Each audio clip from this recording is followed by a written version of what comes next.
Welcome to the Moonflower Show. Welcome to a super duper extra mega turbo hyper special episode of the Moonflower Show. Coming to you live, pre-recorded from the comfort of our from two places, from the comfort of our two different locations. Yes, it's Winter and Colin, and we have a very special guest. Oh, shucks. Noelle, if you want to introduce yourself. I'm Noelle. That'd be super. Hi, Noelle. Welcome to the show, Noelle. Thank you. Who are you? Oh, who am I? Figuring that out a little bit. I'm 24, and I think that's pretty self-explanatory. Just turned 24, edged up on that quarter-life crisis. So figuring out who I am, I guess. I am an EMT, and I'm training to become a full member at my corps, my hometown corps. And I am a music teacher. I teach piano, and sometimes I music direct, and I just like to do everything. And I've also been Winter's friend for a very, very long time, made longer by the fact that we both were extremely changed throughout that process. Yeah, we met in high school, and we're both in our mid-20s now. Oh, yeah. And if you think about it percentage-wise, we've known each other for, between 30 to 50% of our lives. Oh, my God. You're very cool, Noelle. Holy crap. Yeah. Whew. That made me feel a bit old, but I'm glad that I'm where I am with you and get to know Colin, because a precious gem of a person as well. You're very cool, Noelle. Aww. Just hearing you say these things about yourself, I'm like, wow, Noelle's really cool. Oh, goodness. Yeah. Thanks, Noelle, guys. I think, is hands down the coolest person I know. Oh, shut up. Just straight up. Right No. back at you, though. Oh, thank you. Right back at you. Well, it's super topical that you're talking about feeling old, because the topic of this episode Feeling is... old. Yeah. So, we're going to be talking about adult lives, childhood dreams. And the original title for this was going to be Sunflowers, Cancer Season, and the Role of Music in Our Adult Lives. But we're mostly just focusing on adult lives, childhood dreams. Yes. Yeah, and it was Noelle that had the idea for this episode, and can I just ask, what inspired you to want to talk about this on the show? Well, since Winter and I have kind of grown up together, we sort of went through that sort of adult genesis together, and moderated each other's emotions, spiritual findings during that time in our lives, and we're sort of in the beginning of the racetrack now. I mean, we're in it now. You know what I mean? And we realize that as teenagers we have such a concrete sense of identity that totally falls apart in adulthood. Yeah, it's crazy, isn't it? It's crazy, and there's a part of us that wants to cling on to the parts of teenagehood that made us stronger. And one of those core things was the strong sense of identity teenagers seem to have, even without realizing it. Even in the boughs of insecurity, teenagers have this sense of self, or this longing to be something that they picture in their heads, but they don't realize that they already are that just by wanting it so hard and pursuing that so hard. Whereas adults, we are faced with obstacles and adulthood requirements that distract us from self, and it's just a truth that's constantly looking at us in the face, especially as we three are 20-somethings. I mean, we're constantly looking into that void, thinking about it. Who am I now? Who am I now? Who was I then? Why do I think back to that time? Totally. Yeah. And something that I think for me, and Noelle and I have talked about this so frequently, I used to be so confident as a teenager. And I think a lot of that came from I was so sure of my worldview. And that's natural. When you're 16 to 17, you're very much in yourself, and that's normal. That's developmentally normal. But then as you get a little older, it's also developmentally normal to start questioning your own construction of the world, and to allow for more balance and nuance. And that's good and normal and is growthful, but it can have, it has an effect on you. And I think that for me, one of the ways that that's manifested is I'm just so much less certain of myself, which is a really good thing in some areas. that's good. You shouldn't be sure of yourself all the time. You should always be open to new ideas and like empathetic to other people and their perspectives. But at the same time, there is so much good to be had when you are certain of yourself in certain situations. And I find myself, like, I try not to do this, right? Because I know I've experienced so much growth, like, over the past several years. But I find myself, like, longing for that confidence and that, like, strength of identity that I had when I was younger. Like, it isn't that weird how you lose something so powerful and important as you get older. Oh, absolutely. Colin, do you have any thoughts about this? What were you like as a teenager? I think my teenage experience was a little different because I wasn't super outgoing until I actually was in my later teens, like 17, 18, 19. I had a lot of trepidation making like new friends and expressing myself. So, I mean, I'll get a little more into it. My feelings on this whole topic of adult lives, childhood dreams, once we actually get into the later parts of our little itinerary here. I think I might be in a little bit of a different place than Winter, and maybe even you, Noelle. It's strange. I was thinking that too when I was hearing Winter talk about their teenagehood, because on the contrary, I was quite an insecure teenager for a little while. And I find myself more of a confident adult, but in my roles that I have to play, which are, I'm either teaching children, I'm instructing adults, vocally or something, or I'm handling emergency situations. So what I'm doing is, putting on that costume of confidence that I feel in some ways strays for myself, because I know that there's a lot of parts of me that kind of reject that insecurity of my teenage self, even though she made all the art she wanted to. And she was never afraid to write something down or speak her mind to herself. Whereas these days, it is practical to put on the cloak of confidence for me personally. And I feel like sometimes my confidence isn't spiritually aligned with my soul goals, not to get all whimsical about it. And please get as whimsical as you want. Yeah. Tell us more about your soul goals. Oh, goodness. I feel like our soul goals, which is, I guess, a new concept, a new turn of phrase about it, is vulnerable in nature. It has to be vulnerable in nature. I think as humans, our goal is to live our most vulnerably and our most happily at the same time, to make our happiness and our vulnerability hold hands, to experience true happiness and true vulnerability. I think they have to intertwine, which is why children are so sensitive and they have goals like wanting to be an artist or a musician, or if they want to be, I don't know, president. I mean, maybe they want to boss a bunch of people around, but maybe they also really want to make a difference. Kids are really empathetic, and I feel like they're really connected with self.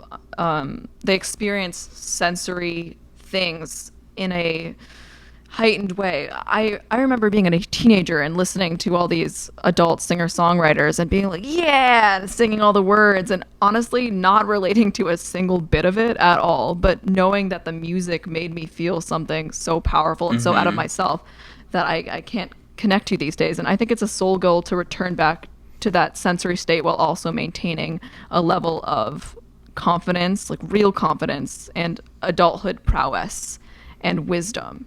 So it's finding that balance.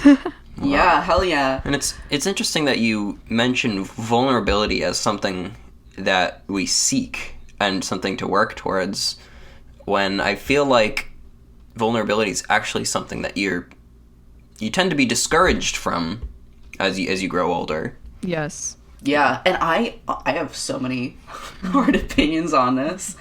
I think that, and we've talked about this in a previous episode, there are many reasons why it becomes harder and harder as you get older to make new friends. I think until you have kids, and then you kind of like make friends through your kids. Yes. That is, if you even have kids, some people don't want them, Right. or like can't have them for whatever reason.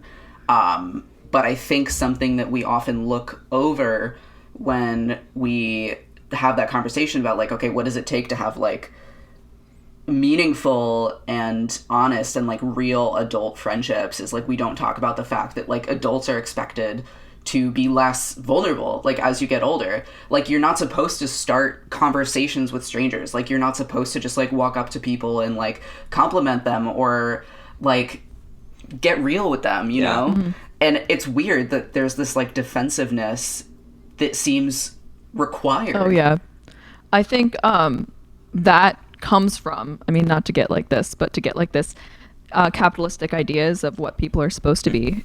Oh yeah, I want to say something about that too, but you go ahead. You finish your thought. You're supposed to snip off all the parts of you that make you inaccessible to the draining and narcissistic powers that govern us. For instance, I mean, there's a lot to do with gender in this as well. Masculine people being expected to snip off all the tender parts of themselves in order to just keep working, just keep pushing through, just keep holding this malfunctioning nuclear family together, you know? Whereas women have to choose between their jobs and their children. And it's like you get to choose one, because if you choose the corporate world, you have all permission to not take care of anybody else, to take care of your community, and to take care of your family. It's not expected of you. But if you take care of your children, it's suddenly like that's your occupation. That's who you are forever. You don't get to pursue anything else but the well-being of your children. So that choice is, I mean, inherent in the patriarchy. And I feel like as gender equality expands, for all genders, I mean, that becomes the choice. So as long as capitalism exists, choose children or choose like a soulless career is what is expected of you. Mm-hmm. You have to snip off the parts of you that make you not profitable in order to, I don't know, actualize capitalism. So, yeah. I was going to say that I think it also comes from the fact that as an adult, you feel like you have so much more to lose by being vulnerable. You know, you put your truest self forward, and you risk judgment, you risk your reputation, you risk your livelihood, maybe. Yes. As opposed to when you are a child or teenager, when it's like you're going through, you know, less situations where you're not as so much as at risk for damaging your future, or like totally. you don't have as much that's yours and yours only, or that you've worked towards to risk. Yeah. It's like if you're in high school, well, I'm going to graduate in a few years. I'm probably never going to see most of these people again. I'm going to do what I want. But as an adult, it's like, okay, these people in my workplace, they could be my coworkers for the next 30 years of my life. And it's like, how am I supposed to be vulnerable when I could ruin that all for myself? Yes. Wow. I really want to share a couple things in response to that. Please. So as my listeners know, and as Noelle knows, I recently started grad school, and my program is super interesting, and I'm like super excited about it. But I find myself like really badly like wanting to connect with my cohort. It's a small program. There is, I think, like 20 people in it, 20 or 30 maybe. So it's small, and like I really want to like see how we can like connect and like really become like a team, like a group, you know? But that's also like really scary because I'm supposed to be like networking with these people, and then I might like I might work with them 30 years from now. So it's like if I invite them over for like a party or something and I get shit-faced and like make a fool of myself, like is that gonna like mess up my career opportunities like down the line? I don't know. But at the same time, you want to invite them over and get shit-faced. Yeah, exactly. Because like, that's awesome, and that's how you make friends. Because I want to be real. Okay, first of all, you don't have to get shit-faced to make friends. This is a that is one avenue towards making friends. This is a non-alcohol friendly podcast. But or this is a sober friendly podcast, I guess. Yes. But yeah, and you were talking about drink in moderation. Yes, drink in moderation, or don't do whatever you want. Do what your body wants. Do what's best for your body. You were talking about risk, and I think that there is also this huge risk that we don't even think about, which is the risk of like being lonely and separate and like totally isolated. But we don't like even think of that as a risk, because the togetherness, community is not something that we think of as valuable.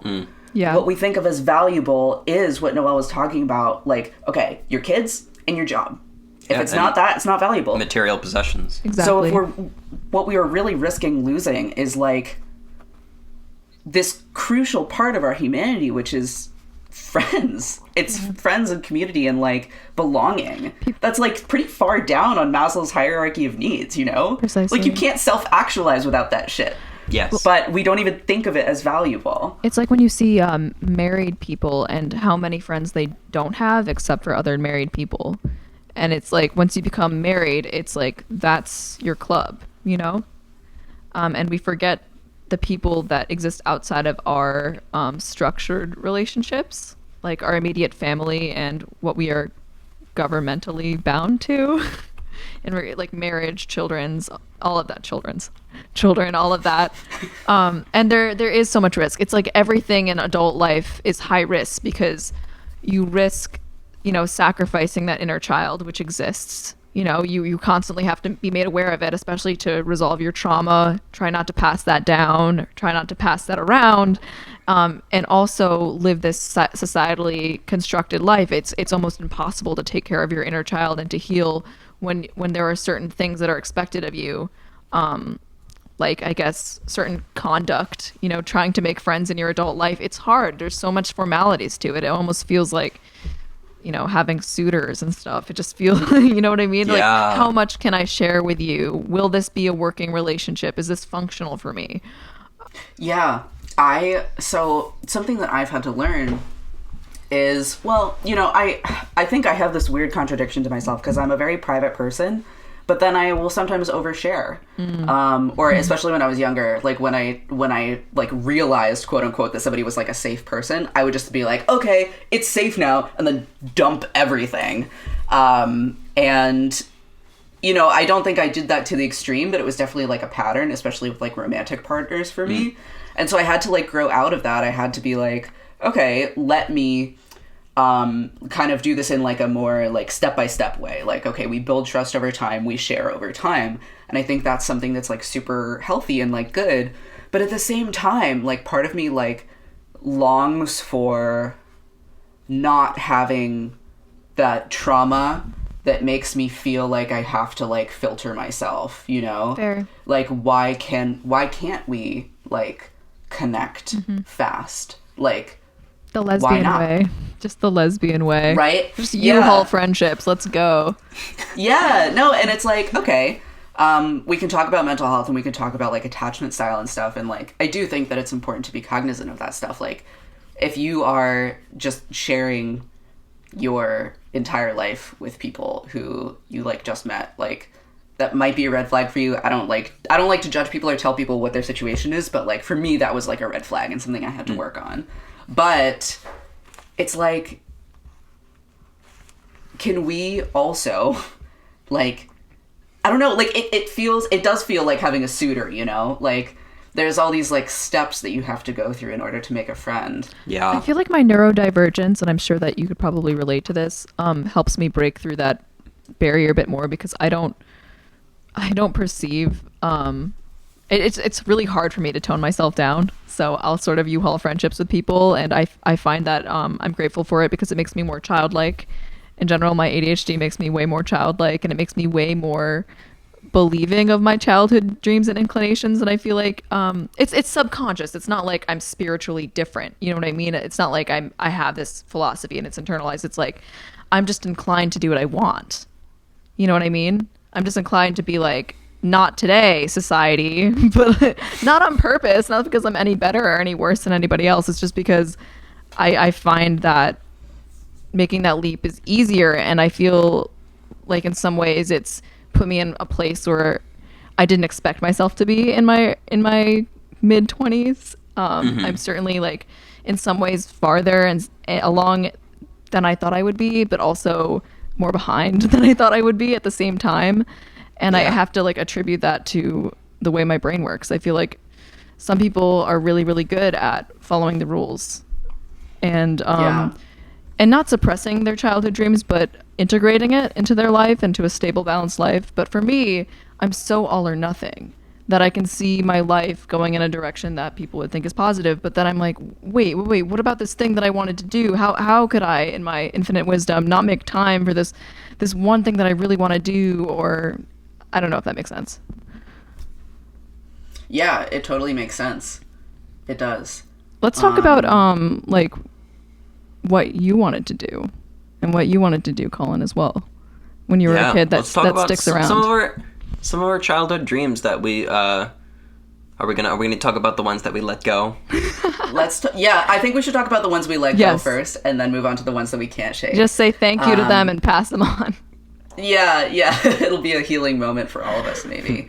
But before we actually move on, I want to really validate what you just said, Noelle, because I think one of the biggest gifts that people with ADHD like bring to this world is this like cutting through the red tape and like really getting like rejecting things that don't matter, because when you have ADHD, like you cannot accept as valuable something that isn't valuable when you have ADHD. And I think that's like because of the way your brain works. It's the dopamine. Yeah. Just follow the dopamine. Yeah, and I think the challenge is, of course, because like there's things that are like instrumentally valuable that will get you things that are intrinsically valuable, and that's where I think like the real struggle with like ADHD is because like, okay, like if you want like, I don't know, if you want sandwich, you need money to get sandwich. Sandwich is worthy. Yeah, that was my monkey brain took over for a second. I mean, anyway. maybe the struggle comes in a couple steps after that. Well, you know what I mean, though. It's true. Yeah, but like especially with like making friends and stuff, it's like I hate small talk. You know, I hate like boring small talk about meaningless garbage. Nobody likes small talk. Okay, can we just agree to like collectively move on from it? I like it only because I feel like it breaks the ice with somebody. It allows me to get from like, oh, like the weather is nice, to like, what are your 3 favorite colors? Tell me right now. Like, I can't just be like, what are your 3 favorite colors? Tell me right now. Like, I have to kind of, there has to be some conversational foreplay before I get into the real deep stuff, I think you're right about that, but I think that just proves my point further, because small talk is only valuable because it gets you closer to real connection. Right. If we were just all walking around talking only about the weather. I'm sorry, but like that's what some people do. That is literally what a bunch of people money do. Money is the small talk foreplay to sandwich. Yes. Wait. You're a genius. Money is to sandwich as small talk is to friendship. Maybe we can make that our thumbnail for the video for this. Sandwich. I think that would be really brilliant. I'll try.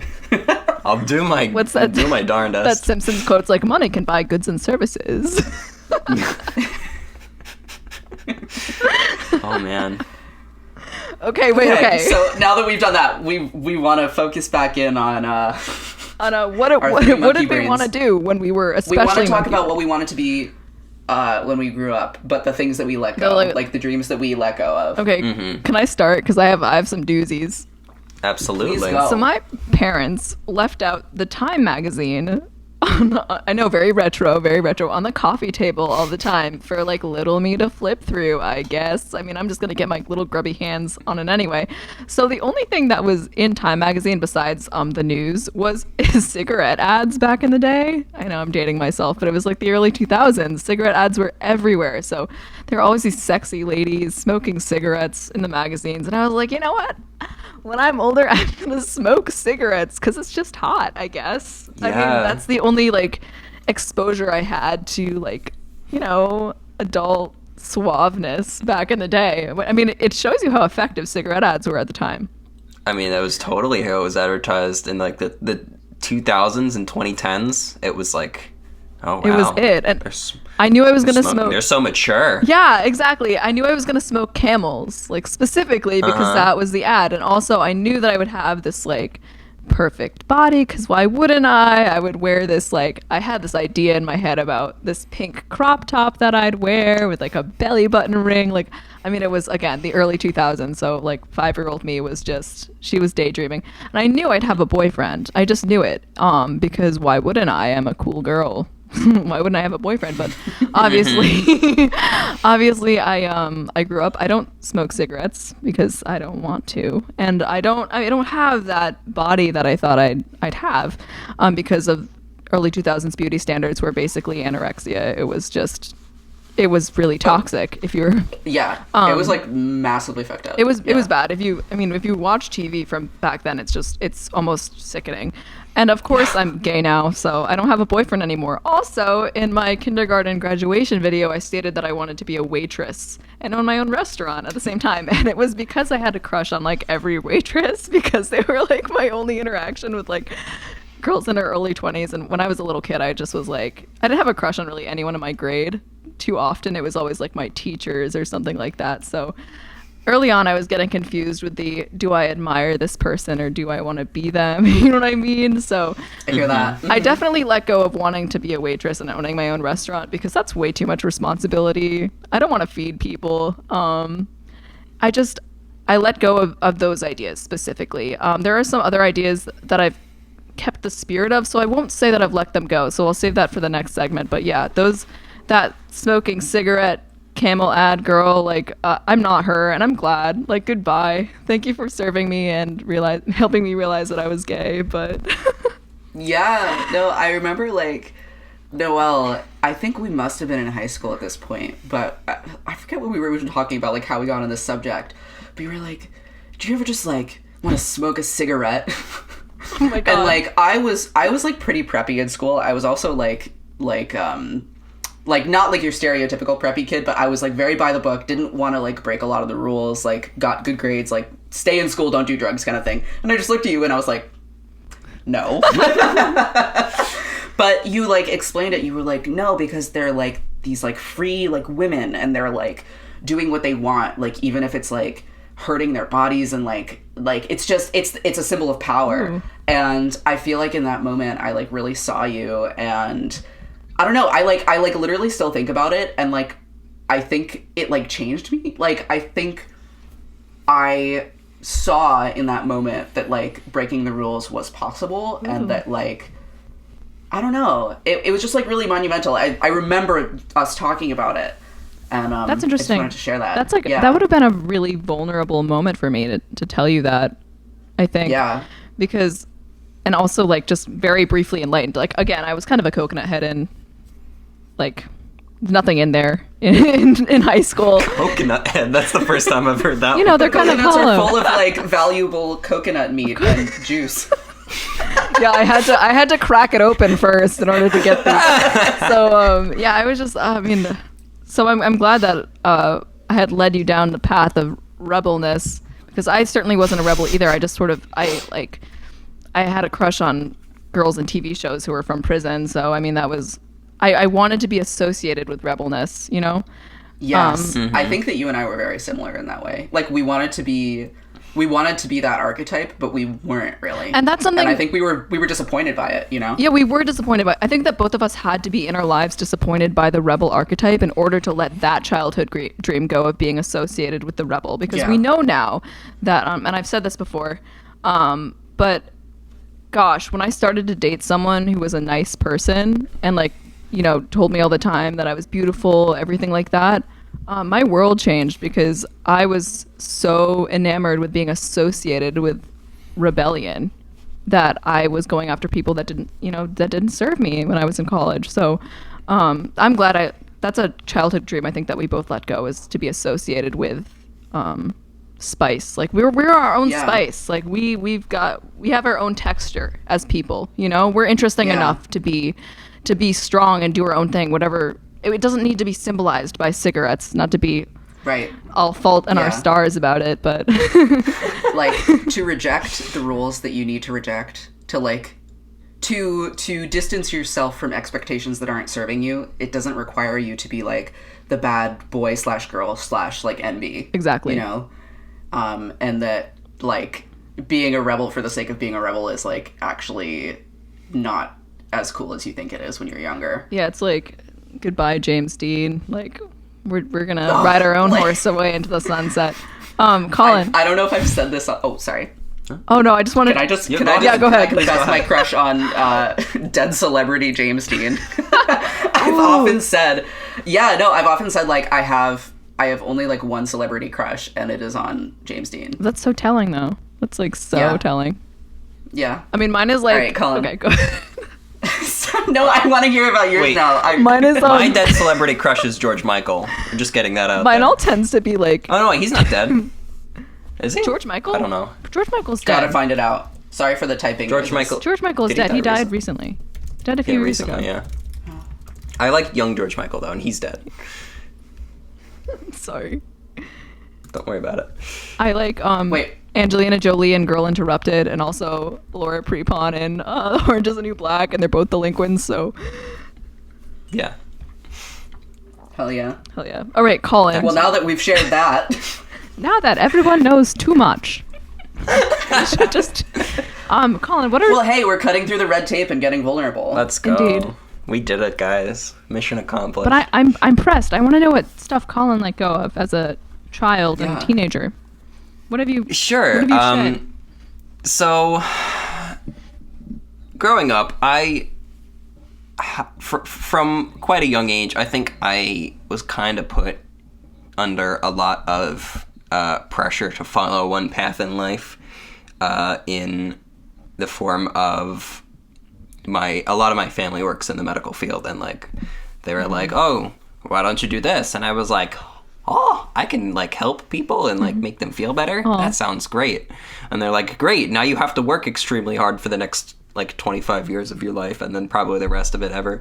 And then I guess I like was like, okay, not really realizing what I was getting myself into until like way later. But for the longest time, I wanted to be a pediatrician, like the general, like pediatrician that like you take your kid to go see it, and like they go like get their blood pressure taken and get their like little weight measured, and like sometimes you have to give them a little shot, but you give them a lollipop afterwards. And I was like, you're so cool, I want to be you. And I think that whole track that I was on actually exposed me to this whole like this situation of being risk averse to like being vulnerable and being expressive earlier than adulthood. I think that was me for like even since like high school, because that's you're beginning your academic career is like you're beginning that path before it's like even begun. So there was a lot of things that I wanted to do growing up that I like kind of just didn't, because in the back of my mind it was like, oh no, that's stupid, or people will judge me for that. But at the same time, I always did these little side projects, and I love to be like a creator of things, Yeah. I used to write little like comics. I did that too. I was the kid at the back of the class, like during lessons, Oh, yeah. that would literally be writing comics, and I was still paying attention to the lesson because that's how I absorbed information. But of course, it was impossible for people to comprehend that I was doing one thing with my hands and then like listening to the lesson at the same time, so I got in trouble for it a lot. But I used to make little comics. I was at one point in like elementary or middle school writing a children's book. Oh, wow. Gave up on that. And for a period of time, I wanted to be a game designer because I really liked video games. And that was always like something that I wanted to do, and I think I'd be really happy doing. But at the same time, something in my mind was like, no, you can't pursue that path. It probably is going to hurt you in the long run. It's too like competitive. It's unstable. So that's a dream that I have pretty much let go of. Wow. Well, I think that's something that I'm noticing with all of our streams, like of I guess, moving from having these dreams to sort of pushing them into the ocean, was that we've all recognized a sort of like creator gene that we have. I mean, I'm referencing things that we haven't really talked about yet, which is Winter and my creative background. But I'm glad that you brought that up, Colin, because I was also that kid in the back of class who's constantly doodling, and they didn't really understand that I was also paying attention. But I knew that in my life I wanted to be someone who was creating something or discovering something. And those are fundamental children things. They like to make things, they like to imitate things, and they like to discover things. But I feel like I've never given up that creator gene. Like, even if you're not, making a game design, I'm sure that you have some strand in you. I mean, this show is proof that you want to put I something actually, out like, I've done it to an extent. Like, I run a D&D campaign, and then that's like, I get to create my own world and characters for that. And that's in some form an actualization of that dream. But, at the time I wanted to, like, do it as a profession. But oh, absolutely. That's a great integration into your adult life, I think. Is putting that energy into something that doesn't require you to, I mean, if you're making money off of it, it's gonna put you in like a stressful situation with it. You know what I mean? People say that musicians become like burnout so quickly when they make it their entire lives, and even though being a musician was something I'd always wanted to be, there's a place to put it now, which is sad, but it's true. I mean, I wanted to be a ballerina as a child. I didn't mention that before because I know it sounds silly, but that's not something I've completely put away. I really like dancing. I remember when I went to the Nutcracker when I was a kid. I used to go often. We have a production in town every year. And the Sugar Plum Fairy was just so inspiring to me and all of her femininity in it. Yes! And it was just something I so wanted to be, and I was put in dance class, and it was just, to be able to express with your body and be able to move around and feel free and confident dancing. Like, I still am enamored by the idea of dance, so I feel like the idea of my ballerina-ness, even though being a point dancer would be horrible on my feet, I would probably crack from the pressure, I've never put it away, I mean, I think that I want to join like a swing dancing club That's awesome. because I really like swing dancing, and I really get inspired by like I know this sounds silly, but like disco and things like that. I just still really want to dance and be good at dancing, so I have not put that away at all. That's actually a new thing that I'm sort of realizing I need to do, is just run and be physical. Yeah, and I think excellent. A childhood dream is also to just be able to be free in your body. We've all been made to sit at desks and stuff since we were kids, and we're always looking outside to go outside. I mean, when you grow up and you're in an office, I mean, we can't pretend that desire like goes away.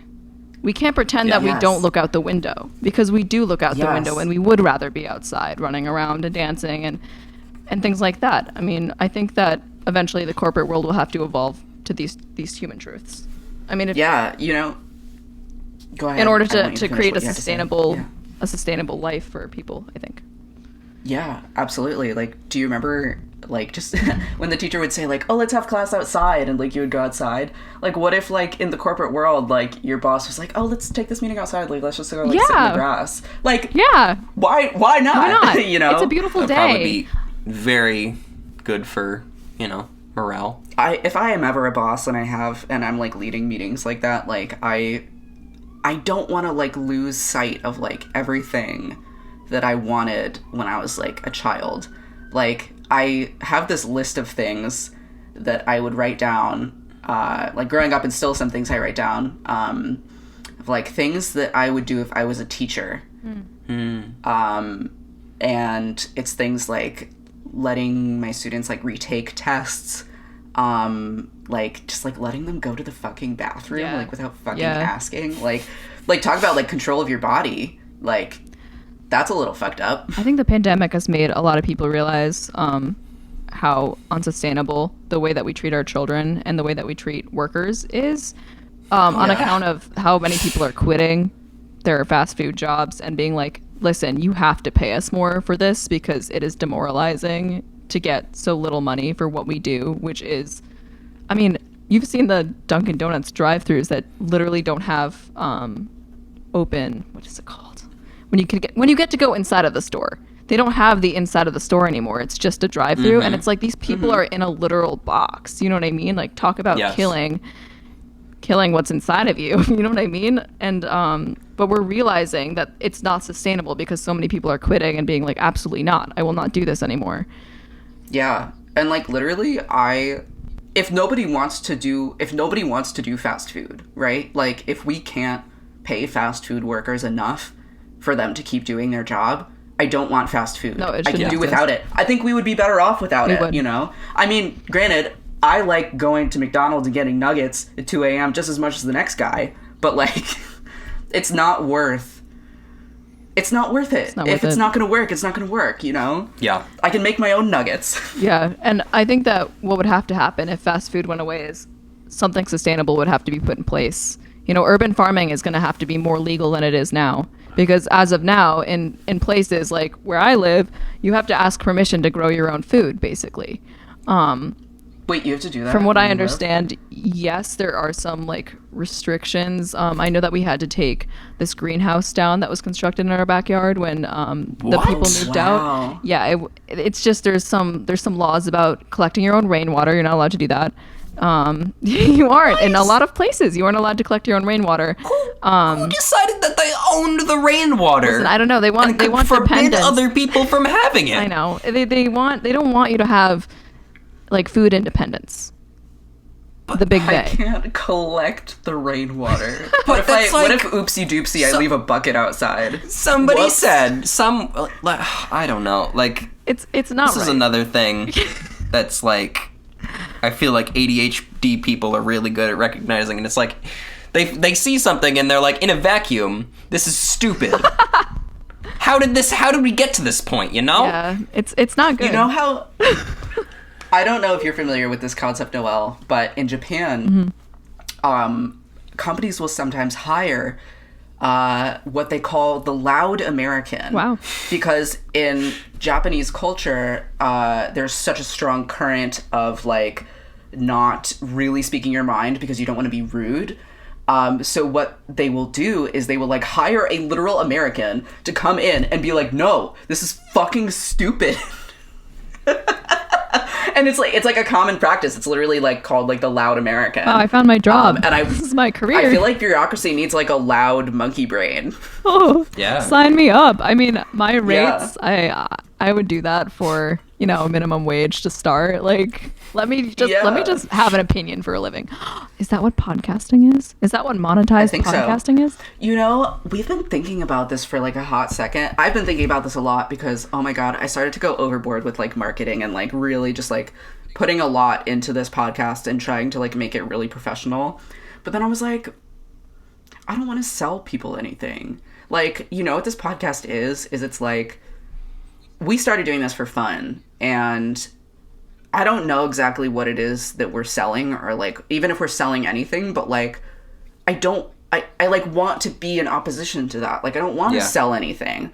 I'm just making this, man, you know? Like, artists aren't allowed to just make their art and not sell it, but I'm doing that.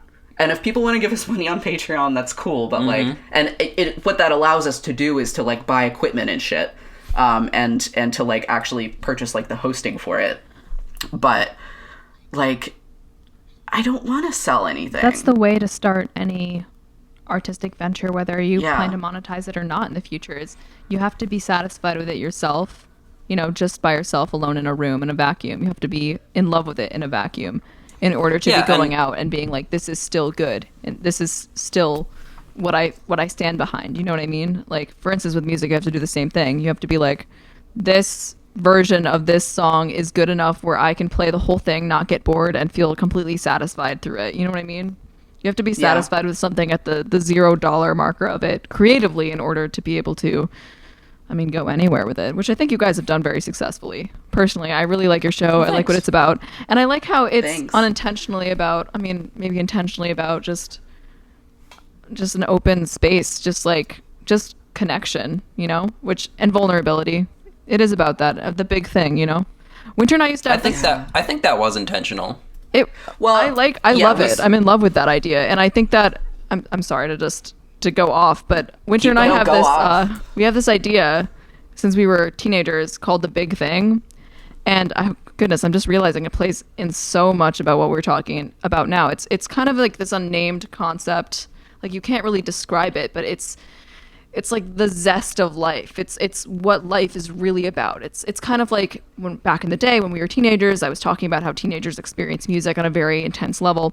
When Winter and I would experience a piece of music and it would just speak to us to a very intense degree, we'd be like, this sounds like the big thing. This sounds like the zest of life, like what everything is about. And I think there are certain things in life that we do to gift to our inner child that feel like the big thing. You know, like how dancing for me feels like the big thing. That's why I can't completely let go of that dream. It feels like something intrinsic to my life, my role in life. Yeah. Yeah. I think something about the big thing is that, like, we've never been able to define it. And I've talked about this with other people too, you know? You can always think of examples of it, but you can never define it. It's like if any of the audience has seen the movie Soul, it's like when 22 goes to Earth. 22 is this little like soul, and the soul like goes to Earth and is like experiencing all these new things, and she like watches like one of those little maple seeds like fall from the sky, and she eats pizza for the first time and like is just like appreciating living. But that still doesn't do it justice, you know? You can always think of examples of like what life is about, but you can't ever like really define it. Yeah. Wow. I'm just gonna sit in that for a little while. Yeah. It feels good to talk about this because it's acknowledging that these essential parts of us exist. It feels good to talk about this because there are childhood dreams that I don't want to one day wake up and find out they've left, you know? I want to talk about them because I feel like the inner child in me is me. You know, she's the big thing. That when I see her in the mirror, I'm looking at the zest of life. Because that's who she was and is in all of her dreams and interests and everything like that. I mean, as silly as we were as teenagers, they are us. They never stop being us. When we find ourselves lapsing in confidence or gaining confidence, the healed parts of ourselves are, you know, performing life. They're performing life to the best of their ability. You know? Yeah. I always, I like to think of myself as, okay, this is so lame, but if y'all have seen, like, Steven Universe. Yeah. I think of myself as a fusion of every, like, what's the word? Like iteration of yourself? Yeah, like, every iteration of myself, but there's so many. There's, like, millions of iterations of me. There's an iteration at every microsecond, and millions more beyond that. But, like, at these really, like, milestone ages, like I think of like 17, like 13, 11, like 6, 4, you know? I think of myself as like a fusion of these like bigger iterations of myself. And like when I was a teenager, I was just so like fucking like at the very least I gave off the air of not giving a shit, and I leaned into that, you know? And I like to think of myself calling on that part of me when I need that energy, you know? Yeah. And I like to think of just like my like 17-year-old self just like cracking knuckles and being like, with pleasure. And it's like, it's valuable because that's a part of me. And like, I think that it's so crucial that like, not just like when you're a teenager, but when you're a child, to have your adult self recognize that that is within you, and to recognize them as valuable, to recognize as something of like, you are bringing me a strength here, you know, like you have a seat at the table, and like you're part of this team, you know. Does that make sense? No, you're makes sense to me. Absolutely. It's you're acknowledging those parts of you as valuable and lovable, and even if you didn't get that in your past lives, you know, your past lives as a 13-year-old and 11-year-old, you have the power to give yourself that today. And we didn't have that power, you know, when we were having childhood dreams at our lowest, when we were in our childhood. We didn't have that power to take care of ourselves because we didn't know how yet. I think we're more capable than ever. Yeah. And we totally are. Wow, this has been very encouraging. I was, when I think about this topic often, sometimes I face a hopelessness, but it's because I'm having this conversation with myself. But when I have conversations with people who love me, it's kind of like this idea. I always think, and I hope this isn't much of a tangent, but I love to think about what it would be like to meet my friends when they were just born or as babies, and just to be able to hold them and just, this is so hippie of me, but just like just know how great they're going to be and how happy they're going to make me and other people, and like how good they're going to be, and just be able to love on them like that, sometimes. That's so sweet. Thank you. But that's what I think is missing when we have these conversations with ourselves, when we're not being vulnerable with other people. It's like you forget how much other people adore you and how much dreams they're dreaming for you still. How many dreams they've always dreamt for you, and how many dreams they wish they could have been there for you when you were like that age, I guess. I mean, that's me specific, but it's true. Like, because I know that my friends believe in me. You guys, they're nodding, by the way, listeners. Yeah, I'm like looking at you like, thank you, Captain Duh. Like, and I know that I believe in you guys. So I mean, you guys can probably relate. Like, when you talk to other people, you believe that your childhood dreams are possible more. I think friend prerequisite. When do you guys feel you're most capable at living your truth? I mean, this ties back into the thing we were talking earlier about the role that community plays in self-actualization. Wow. It's like, that this is exactly why. Because with friends and with support, following your dreams becomes that much easier. Yeah. If you're feeling isolated, self-actualizing is going to feel fucking impossible. Yes. Which makes you easier to control. Ding, ding, ding, ding. So I guess the plan is to just link up forever and live our dreams and create a green earth. Yeah, sounds dope. I'm in. Cool. Yep. Let's do it. Shall we ask each other, what is the childhood dream that you can't shake? Oh. One that you still feel you are chasing in some way, maybe not actively, but something from your childhood dreams that you still hope to achieve. Let's start with you, Colin. Okay, so I'm not exactly sure when I realized that this was a dream of mine. Like, I was never really a very aspirational person, not even as a child. Mm-hmm. I've always been a very exploratory, like, in the moment kind of person. That's like, a good way to be. I like to go out and learn and see new things in my environment. But when I think of dreams, I'm always like, well, I don't really have many dreams because I can't picture like a specific situation and be like, yes, this is what I want. This is what I wanted to work towards. But there's one thing that I've always wanted to do, and that is to learn how to surf. Ooh. And to surf a really big, awesome wave and just be really good at it. Oh my goodness. And like, yeah, I've always like been very connected to water and to the ocean. And I had the opportunity when I was like 10 or 11 to do this like all day thing on the beach where they would like teach, there was a couple of volunteers that would teach kids like how to surf. Wow. And there was a bunch of kids there, so I only got up on the board like a couple times throughout the day. But I gave it a couple tries, and like on my last try, I was able to get up and stand on the board and like ride the board in like towards the shore, you know, not parallel to the shore, like along the wave, like you see most people doing. But I got up on the board and I rode it towards the shore, and I was like, whoa, that was an awesome feeling. And then from there, I think my family got me like this balance board that I could use inside my home. And it was like not a typical balance board. I forget the name of it, but it starts with like an O or something. And it is like a dynamic balance board where you have just like a cylindrical piece on the bottom, and then it is like flat. So the center of balance can like shift and stuff. It is supposed to more closely resemble like an actual surfing than a typical balance board where the cylindrical piece just stays in the middle. But I ended up being really, really good at that balance board. And they were like, whoa, you'd probably make a great surfer. my stepmom said that because she actually has surfed and she knows how to surf.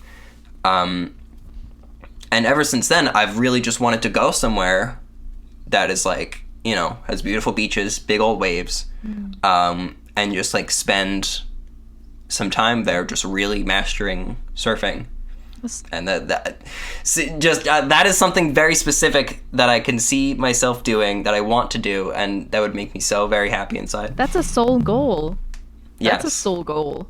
Like that is something that you simply must do. I mean, I think that's a great childhood dream to hold on to, and it's something that is completely achievable. Mm-hmm. That's exciting. I think so too. That's awesome. Wow, that made me so happy. Aww. I've been so kind of reconnecting with like my somatic self, so I've been more interested in like moving, and you know, I was more of a like musician, like artist, so it's always staying in one place, but I've been really attracted to that, like that aspect of myself lately, so I can relate. That's very cool. What about you, Winter? Hell yeah. What do you hold on to? So, I don't know if it's a good thing that I haven't let go of this, but I remember grasping from a really young age the trajectory of my life. Like, I think I asked either like a teacher or my parents, I was like, why am I going to school? You know? And they were like, oh, well, so you can go to college. And I was like, okay, well, like, that's just more school, so like, why am I doing that? And they were like, oh, because it'll help you get, like, a job that you like. And I was like, okay, well, like, why am I getting a job? And they were like, oh, so you can take care of yourself and survive. And I'm like, well, then why am I surviving? Oh, good. And, like, in my head, you know, and they're like, oh, well, like, life is just good, and da-da-da-da. And I'm like, okay, well, like, why is life so good? Like, it's, like, I'm just following this, like, stupid path. I was, like, 9, like, at the time of thinking this. But I, like, really grasped that. And I also grasped, like, I mean, at least for us in the U.S., like, we have a school structure where we have a couple months of break in the summer. And when you're young, a child, like, that truly is a break. And I found myself, like, really grasping that as I got older, that I would no longer have those couple months of, like, Wow. of rest. Wow. There would come a time in my life when I didn't have that. And I like, remember so distinctly, like, lying awake at night, being like, like soothing myself to sleep, imagining a future where it felt like that all the time. Like, where I was able to rest as much as I needed, and where, like, I didn't feel overwhelmed most of the time. And I still haven't let go of that. Like, I still am, like, trying to, like, build a life for myself where the majority of the time, like, feels like summer break when you're a kid. Wow. Like, not like you're not doing anything, not like you're not, like, going anywhere or, like, having new experiences, but that you're able to rest as much as you need. I love that. Yeah, and I don't think I'm there. And I still don't see, like, a clear path to get there, but, like, I haven't let go of it. Recently, I've been, like, fantasizing about, like, starting a summer camp for kids. And having, like, the summer be my, like, busy time. Wow. And then the rest of the year is, like, my off season, and, like, I don't know, I can do something else with, like, the space or, like, with my time, but... Hey, call me up.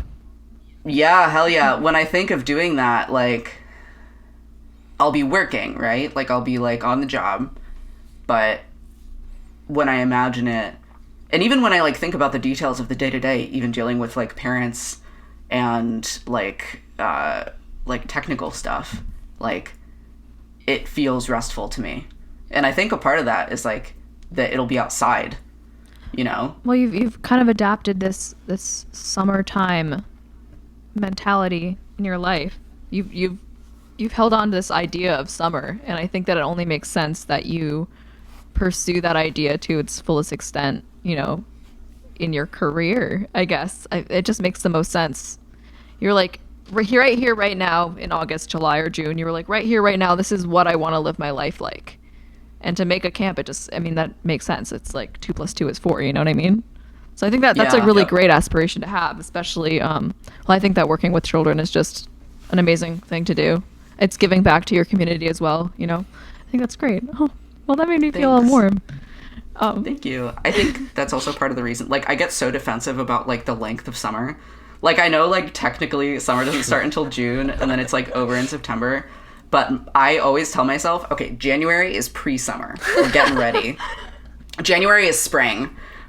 Which isn't that much of a stretch if you live by, like a pagan-style calendar. Okay, yeah. Spring starts in, like, February, March. But like on January 1st, you're like, you go to Springtime. bed. Yeah, and you're I'm like, "It's it's spring." And there's Yeah. like 4 feet of snow on the ground. And Yeah. you're like, it's springtime. And I'm like, Yeah, and then March is when summer starts, and then summer ends the day after Halloween. Crazy. Okay, I know, but like I'm defensive of it because I'm like I need to maximize this like time, you know. No, it's like it's very like psychologically attuned to self. I mean, that's a good way to continue having summer, I suppose, is to just lie to yourself outright. But I like it. I like it. I honestly do like it. Thanks. And I feel like I think therefore I am. I feel like I understand I more think I am about in you. summer. Yeah, no, exactly. Therefore I am. Just embody it, man. That's awesome. I like that. I'm going to start adopting that because, you know, heaven knows I need to not have the winter depression for as long as I do every year. I'm very summer oriented as well. And what I wanted to be when I grew up was sort of that way as well. I mean, I always sort of, this is so silly because it sounds so narcissistic. And I don't feel this way now, but I was like, oh, I'm going to just be a musician and it'll be great. And I'll just be musicianing all over the world and it will be fabulous. Or I'm just going to be a studio artist. So I'll have my art and people will buy it and then I'll have money. You know what I mean? Or, you know, stuff like that. Or I'll be an author and I'm going to write 5 books and it'll be fabulous and I'll have the money. But the problem is I like so many things. I like trying so many things. I mean, right now I'm literally an EMT and a piano teacher. Like, that's really, really random. So I think that the childhood dream that I can't let go of is just believing that I am a jack of all trades, that I can do anything, you know? I'm not sure if that's a belief that I always held. I knew that I was an artist. I knew I was particularly good at art. I knew I was particularly good at acting. I knew later on that I had a talent for music. And I think that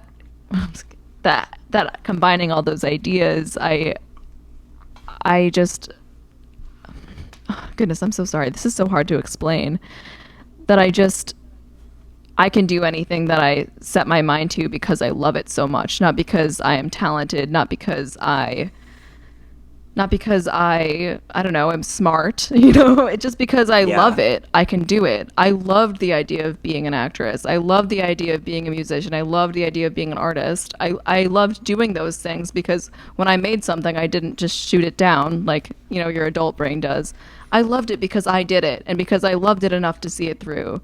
So that childhood dream of believing that I can do anything or be anything, that's something that I haven't let go of. I still want to believe that. I still try to do everything because everything is interesting to me.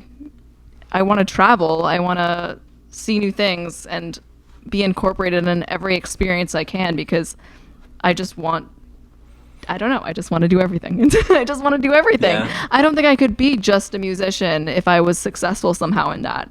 I would still have to, you know, make art and I would still have to write in order to feel complete. I mean, this is also ADHD fueled, but I really do. I'm just realizing this now, so that's why I'm so inarticulate. But I think I do want to do everything. Yeah, and I want to add something to that if you're done. Yes, I am done. Yeah, I hear that so much, and like I feel that I relate to that a lot. And I think, I mean, I have ADHD. I've talked about that on the podcast a little bit, but it is mild and manageable for me. And I feel that I've been able to like convince myself to like pick one thing, which is what I'm going to grad school for. I mean, I'm going into education, but like at the same time, there's this like nagging feeling of like, oh, but like, what about your piano? Like, what about your poetry? What about fucking kayaking? What about like learning a martial art? I've always wanted to like, just like, I don't know, learn how to like falcon punch somebody. But there's really nothing in life, like, there's nothing morally wrong with being a jack of all trades, you know what I mean? And yet it's treated like this ethical imperative to choose a craft and, like, at least attempt to become the master of it, right? But it's like... And you know whose fault that is? Capitalism. Ding, ding, ding, ding, ding. It is. It really is. My stress about being one thing and having this idea of stability sort of integrate itself completely into my life and choke me a little bit is it masks the truth of myself, which is, you know, I love being on a ship every day and, like, riding the ocean of what am I doing today? You know, there's a part of me that really likes, like, unpredictability, you know? Me too. It underlies my fears of, you know, actually being medicated for ADHD, because I know that it will help me focus and choose one thing.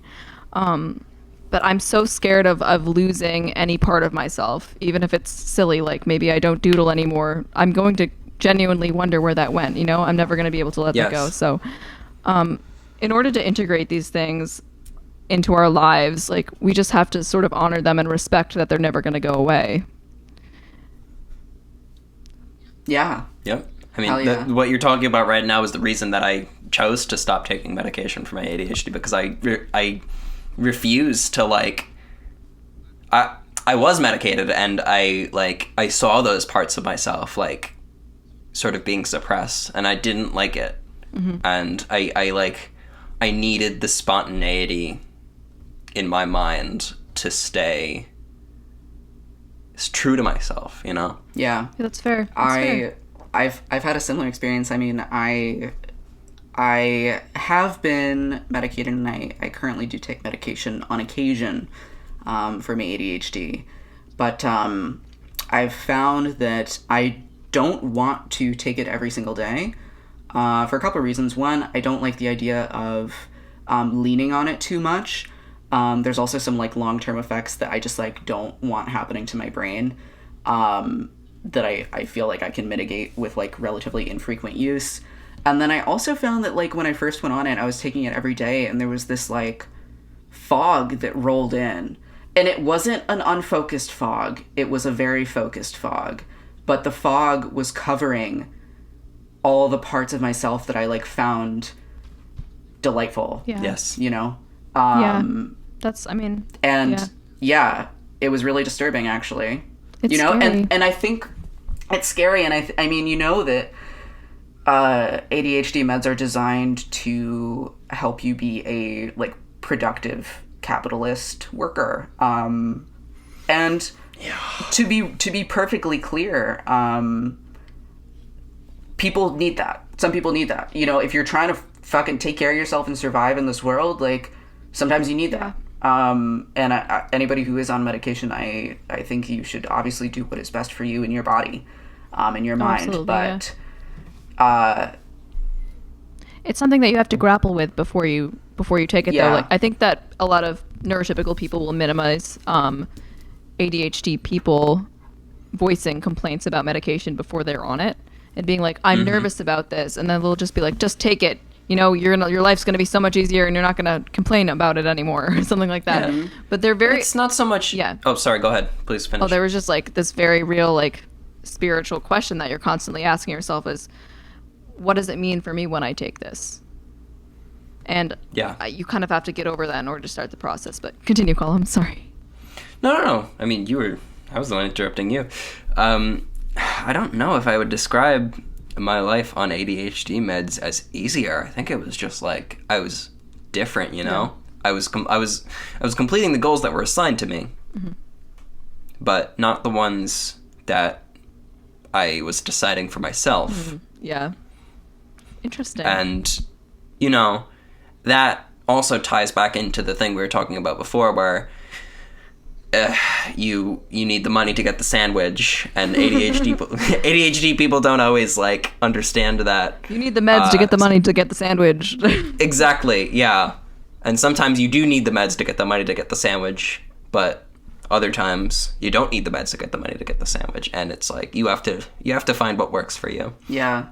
So I mean, what works for me is, like, taking them infrequently. Yes. You know, like, if I can usually like implement non-medication like tactics to like get myself to function. I'm trying to move away from a constant state of self-induced panic, as that has caused some problems for me.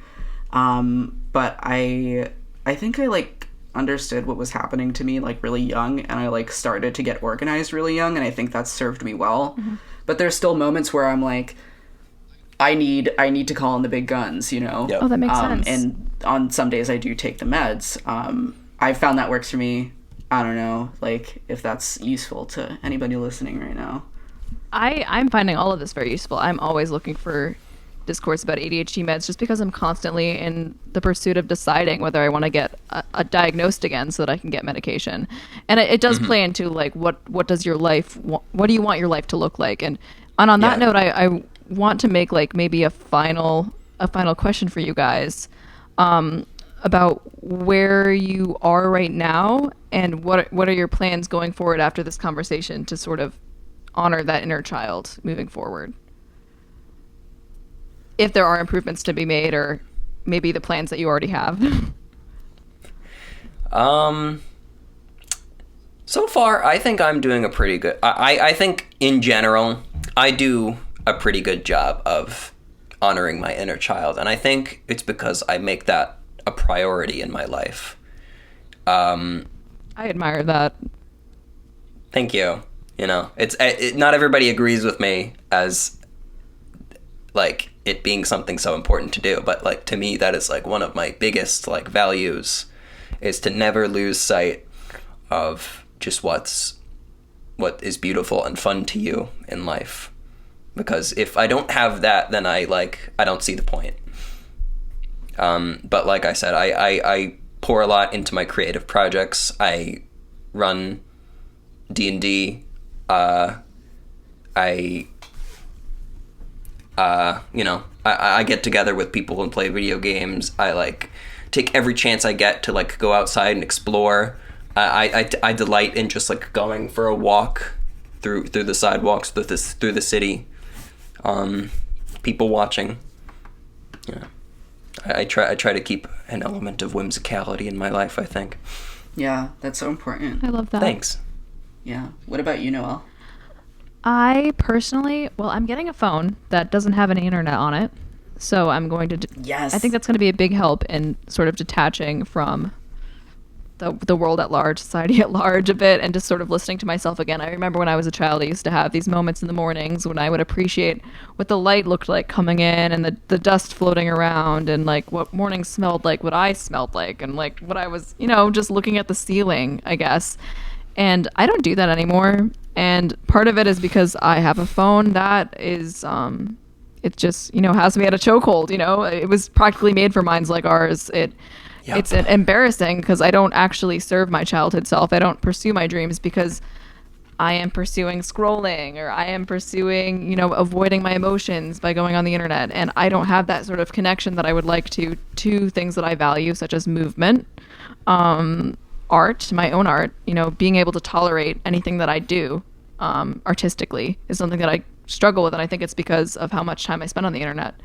So something I am doing moving forward is, detaching from certain social media and really trying to have a relationship with myself again so that my inner child has a place to stay. It's like I didn't make a room for her. She's standing around like, where can I sit down? Where can I rest? And I don't have the capacity to rest anymore. I mean, even when I look like I'm resting, I'm really just, on my phone and anxious. So back in the day, I didn't have a phone. It was the early 2000s again. That wasn't part of my childhood. I spent a lot of time outside. So moving forward, I'm going to be outside and valuing what I see and valuing my observations of the natural world and people watching, like Colin, and being spontaneous. Spending more time with myself mindfully instead of hosting constantly.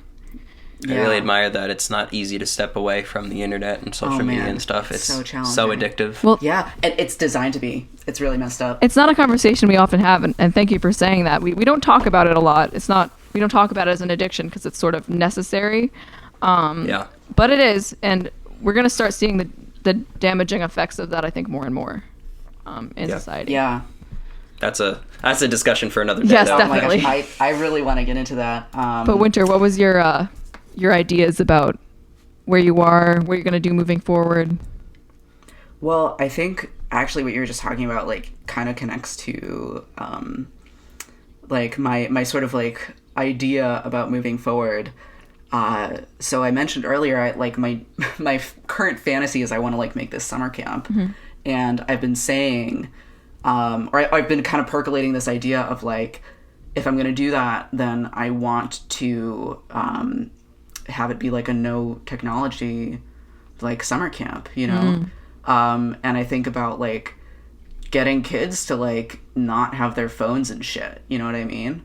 And I know that's going to be so challenging. Like, think about how we are and how, like, kids just a little younger than us are. Yes. And then imagine what that's going to be like in, like, 20, 30 years, you know, if and when I achieve this. Oh, absolutely. Yeah, I imagine, like, going in, like, with the kids and being like, I'm like, putting my phone away too. We'll have to figure something out for, like, emergencies and shit. Absolutely. But, like, I have this idea about, like, struggling with future children of, like, giving up technology and being like, let's not let this consume us. Yeah. Let's experience something different. I think there's going to be a big market for that. I feel like there's going to be a lot of families who are really pursuing that for their children. You know, families who are our age, you know? I mean, yes. When we're like 40, Totally. I mean, they're going to be 40 and having children and being like, hey, what I'm seeing for my daughter / son / little baby them scares me. It scares the crap out of me, you know? Same. Yep. Same.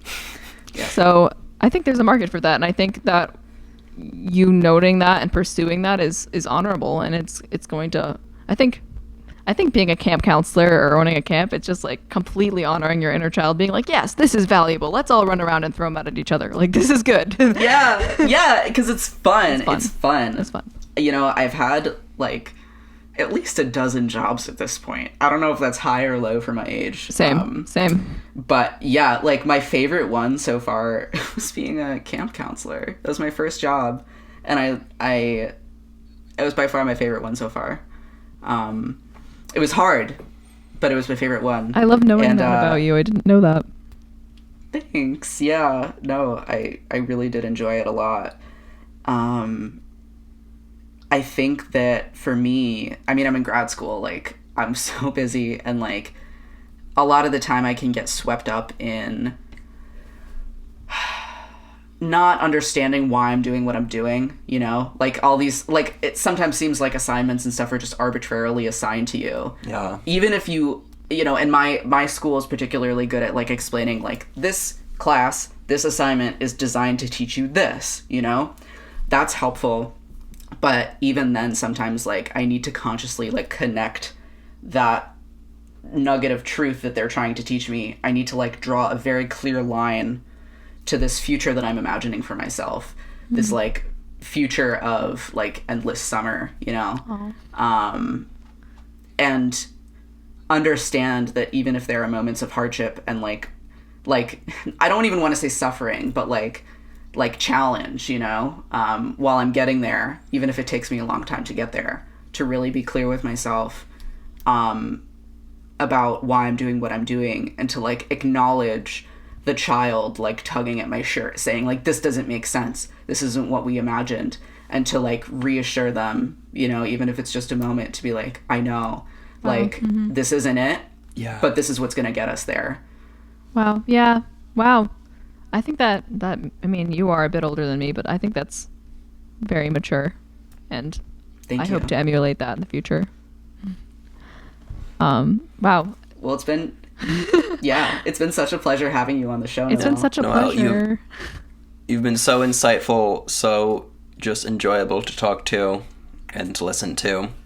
Hey, same with you guys. It's been so lovely to be involved with this project. This might be my favorite episode to date. Possibly. Yeah. There's like a It's up there. 75% chance. I really, really enjoyed this. I mean, I hope to maybe be on in the future if you have any other pressing conversations. Yeah. Let us know in the comments if you want Noelle back. I mean, If on the podcast. Noelle gets chopped, or but is this? Is this Shark Tank? Yes. Yes. Just press the eject button if you're. Noelle has come to us with another pitch for an episode. I'm out. Sorry. I'm in. Well, it's been so lovely. This has been so lovely. Yeah. I think with that, we are gonna end the podcast. Oh, did you have anything that you wanted to like advertise? Oh yeah, here, Noelle. You can do an unrelated shameless plug. Yeah, and if not, if you can't think of anything right now, you can send us links, and we'll put all the links up with the description of the episode. But is there anything you want to say right now before we sign off? I'm at Nollers on Twitter. At sign NOLLERS, and I say some dumb crap on there all the time. So I mean, you can follow me there, or you can just, live your life and not be on the internet, which I support entirely. Yeah. Also, remember to live your dreams every day. Just do everything. Live your dreams. Okay, that's really all I have to say. Excellent. My shameless plug is live your dreams. My shameless plug is it's very JoJo Siwa of me, but it's true. All right, love you guys. So nice seeing you. All right. You too, Noelle. Bye. Peace. Bye, little moonflowers. Bye, moonflowers.